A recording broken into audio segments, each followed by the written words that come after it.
A SpaceX tem esse sonho grandioso de levar a humanidade para Marte, sabe? Aquela imagem de cidades em domos no planeta vermelho. Mas o quão longe esse sonho está da realidade nua e crua da engenharia? Vamos mergulhar nessa distância entre a visão que inspira e os desafios que são gigantescos e estão bem no meio do caminho. E olha, tudo começa com essa promessa bem ousada do Elon Musk: humanos em Marte dentro de 4 anos. É o tipo de declaração que chama a atenção do mundo inteiro, mas que ao mesmo tempo faz cientistas e engenheiros ficarem com uma pulga atrás da orelha. É exatamente essa tensão, essa queda de braço entre a ambição e a física que a gente vai tentar entender melhor agora.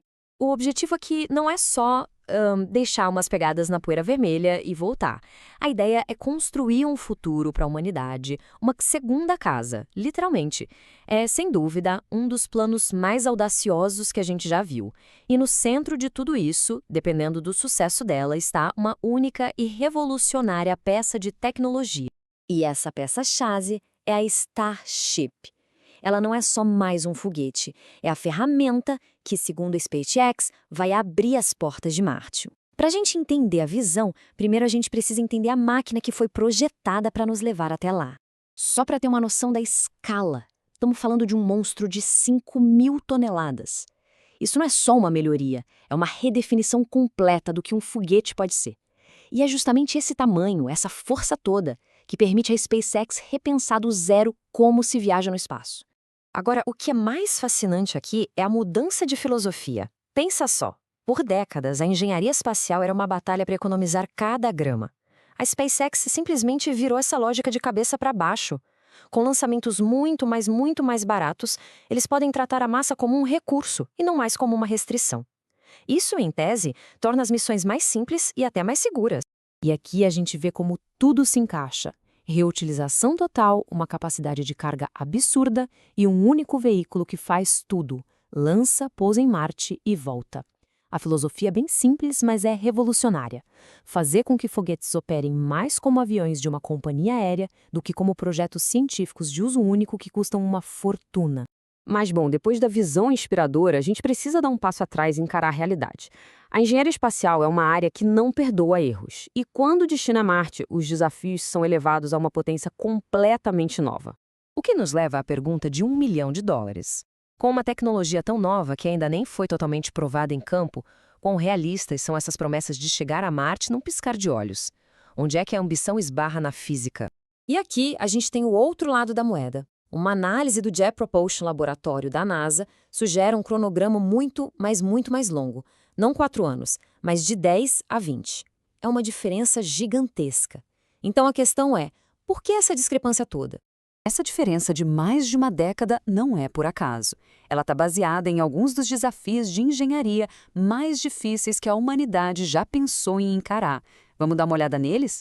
A missão toda se resume a 2 desafios principais. E ambos nunca foram feitos antes.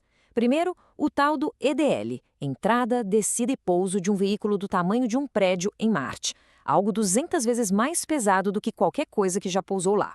E segundo, talvez o mais assustador de todos, fabricar todo o combustível para a viagem de volta usando recursos que já estão em Marte. Esse segundo desafio tem até um nome chique, ISRU, que significa Utilização de Recursos in Situ. É a pedra fundamental de todo o plano da SpaceX para voltar de Marte. Sem isso, a missão vira uma viagem só de ida. Simples assim. Para a gente entender a escala do ISRU, olha só esse número. A missão precisa de umas 1.600 toneladas de água para produzir o propelente de volta. Isso quer dizer que a primeira tarefa da Starship em Marte não vai ser de exploração, vai ser iniciar uma operação de mineração e processamento químico em escala industrial, a milhões de quilômetros de qualquer ajuda. E onde é que se encontra toda essa água? Bem, essa é a pergunta que vale bilhões de dólares. Nossos melhores mapas de água em Marte, como esse que estamos vendo, têm uma resolução terrivelmente baixa. Cada pixel aqui representa uns 300 quilômetros de diâmetro. É como tentar achar uma nascente específica olhando para um globo terrestre. A gente, hoje, simplesmente não sabe onde estão os depósitos de água mais fáceis de acessar. O ponto aqui é o seguinte: antes de qualquer ser humano botar o pé em Marte, uma campanha robótica super complexa precisa acontecer. Primeiro, mapear a água com alta resolução. Depois, mandar rovers para confirmar se a água está lá mesmo. E, o mais importante, validar uma fábrica de combustível totalmente autônoma. Cada uma dessas etapas pode levar anos. E como as janelas de lançamento para Marte só abrem a cada 26 meses, o tempo vai se acumulando bem rápido. Isso nos traz de volta ao grande debate, o cronograma. Como é que a gente concilia as promessas ousadas com a complexidade absurda da tarefa que precisa ser feita? Se a gente olhar o histórico, dá para ver um padrão, né? As metas são super otimistas e a realidade vai empurrando elas para frente. De 2024 para 2029, a linha do tempo estica. Isso não é bem uma crítica, mas mostra o quão difícil é prever o avanço num território tão desconhecido. Enquanto isso, a comunidade de fãs e entusiastas foca em outra coisa: a velocidade de produção dos foguetes. A lógica deles é que se a SpaceX conseguir construir foguetes como se fossem carros, eles podem testar, falhar e aprender numa velocidade nunca antes vista. E, talvez, superar os obstáculos na base da insistência e de um monte de lançamento. No fim das contas, a disputa se resume a isso. De um lado, um cronograma de 4 anos, que é movido pela visão e pelo desenvolvimento rápido.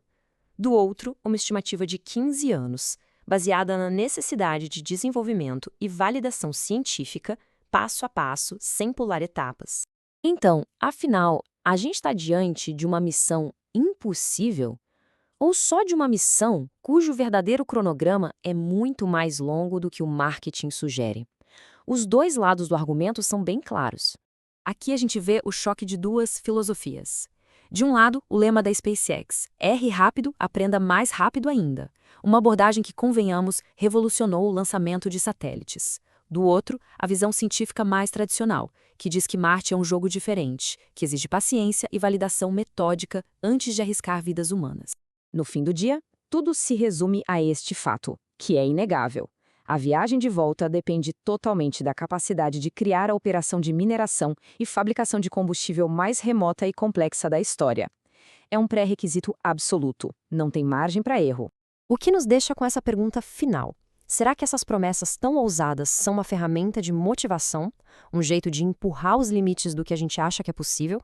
Ou será que a SpaceX realmente acredita que pode reescrever as regras da engenharia espacial? Bom, só o tempo e talvez a areia de Marte vai dizer qual visão vai prevalecer. Mas uma coisa é certa: a jornada para descobrir vai ser fascinante de acompanhar.